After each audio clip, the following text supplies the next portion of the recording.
words have a lot of power. And as I've recorded this maybe 45 times already, I'm trying to be very careful with my words. Because I am a huge Mac Miller fan, I don't want to do anything to, muddy his legacy or muddy, even anybody's thoughts and views on him. Balloonerism may be a good album. Like, it may be a great Mac album, but it's a terrible Posthumous album. It's not good for right now in this time. So let me explain. I've been a Mac Miller fan since the beginning, but I really became a Mac Miller fan when this album came out here. This is Watching Movies with the Sound Off. If you don't know, this is the album. Macadelic, and then this is what made me really start to rock with Mac. And in between this album and this album, Good AM, there was a project called Faces. Faces came out, and it was very deep, it was very dark, and it was a hard listen. And that is when Balloonerism is said to be recorded, and you can hear it. Now, as a Mac fan, I am happy I got more Mac, but as a person who does not like posthumous albums, I don't like this album. So I love it, but I hate it, and I hate that I love it. Shoot for the Stars, Aim for the Moon is the first posthumous album, the first full-fledged posthumous album that I really liked. It felt genuine, and felt real, it felt honest. Most of the times, posthumous albums feel like a cash grab. If you look at what they did with Tupac, if you look at what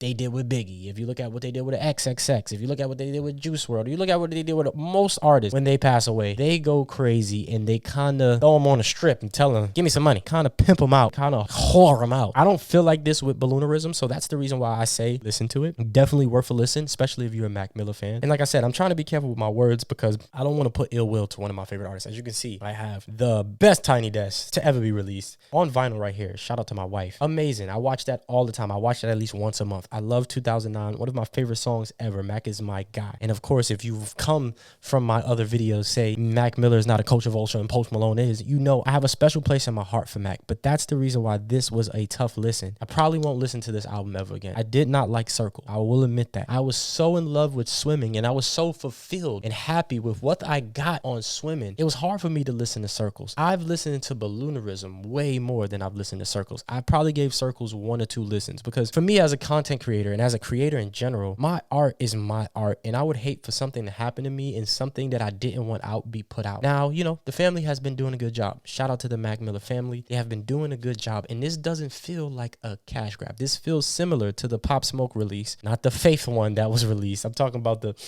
Shoot for the Stars, Aim for the Moon one. That one was really good. This feels like that to where it's genuine, it's honest, it feels like a complete project. But with AI being a thing, I don't really trust it. I don't really trust stuff now. And that's the thing with me. It's like when an artist pass, they should pass, and that should be it. We should be happy with what we got. We shouldn't try to do this kind of stuff. Now, I am happy I got it, but the things that was said on this album is the reason why I believe you could have kept it. Now, if this was a happy Mac album, hey, get a Mac, hey, get a Mac. Hey, I'll be dancing, I'll be happy, but this was not a happy Mac album. This was not a happy Mac. This is not a happy Big Mac. This was a very negative Mac Miller album, and as a person who likes to be real introspective, it's dope, but words have power, and a lot of the words that was said on here gave me the wrong type of power. It gave me the wrong type of feeling. I'm gonna wait to talk about Do You Have a Destination because that's my favorite song on the album. It's the most complete, and it's the most that I have to talk about. But right after that, you have $5 Pony Ride, a vibe. I like it. I can kind of see why Mac did the Divine Feminine with this song. $5 Pony Ride. It's very vibey. It sounds like Mac Miller's tricking. We know he liked his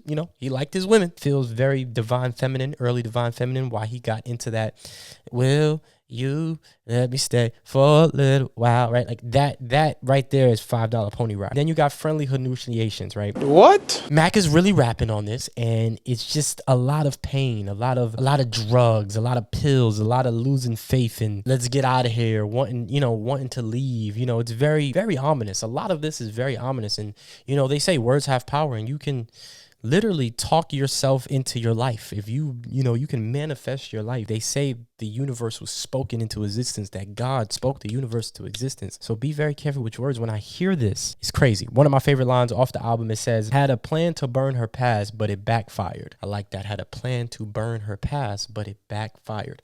Amazing. Do You Have a Destination to Stone is like my favorite portion of the album. After that, it gets kinda a little weird. Shangri-La, it's probably my least favorite song on the album because he has the line, wish my drug dealer took an Amex. And that line is where I was like, all right, okay, I don't like this. Like that was like, okay, as a Mac Miller fan, I don't like this. I get that it was not done after his death, right? But this is one of those things where it's like a drug dealer gave him bad drugs, and that's what he did. He passed. So to say, ooh, I wish my drug dealer had an Air Max, it's the reason why I don't like posthumous albums, because you want me to listen to it at a time I never listened to it, and now I'm listening after his death, and I'm thinking all of these negative thoughts, and it's making me think of this guy not being here anymore, and the battles that he was having that I feel as though we shouldn't be privy to a lot of the times. Like stuff like this after the death just hurts even more. I don't know. You may feel different. You can definitely sound off in the comment section, but that was not my thing. And then on Funny Papers, he talks about nobody dying on a Friday. He died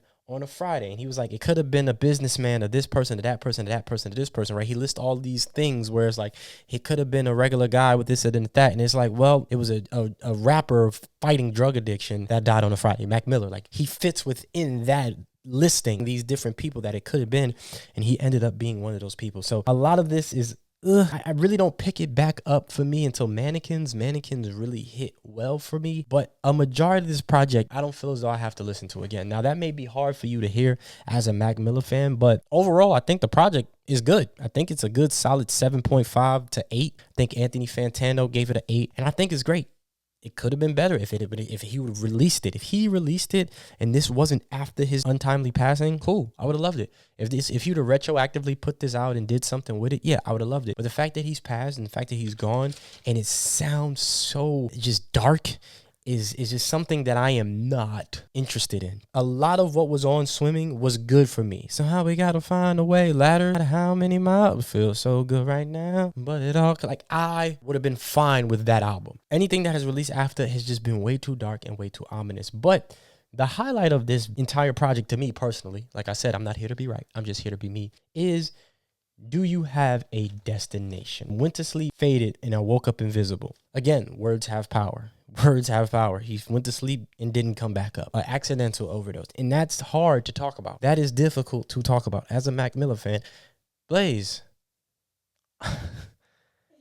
you can't just pop up on me like that. You scared the heck out of me. So then you got lines like supermodel women have auditions in my swimming pool. That showcases that Mac is funny. He's witty. He's still dope. I love this song. I gave my life to this, and I already myself. Lines like, why we never learned to love, all the air is filled with gun smoke. Can't offer God with an upload. I love my cereal. Sun comes up, time to face it. I think that if you do want to take out any one song from this project and listen to it and maybe not feel as deep and dark and depressive as I have, it's definitely Do You Have a Destination. So stuff like that, it shows you that like Mac Miller's flow was different. It was unique. It was dope. But I don't want to listen to this project again. It was definitely deep, definitely ominous. I felt as though as a Mac fan, I had to talk about it because it's the reason why I don't like posthumous albums. And I guess that's what this is mostly about. It's not really about Balloonerism. I listened to it. I enjoyed it, but it was hard. It was a hard listen. There's no reason I would listen to this. I had my battles with depression. I had my battle with anxiety and all of these different things. And I'm on the other side of it. So when I hear stuff like this, it's hard for me to like get into it, especially like there's no like real setting for me to listen to these things in. I've seen a lot of Mac Miller fans love it and praise it, but I'm not for it. You want artists to leave on a good note. It's like I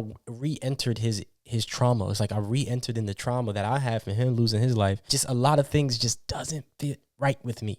I want to leave his legacy where Swimming left it. That's my personal opinion. Posthumous albums just never feel good to me.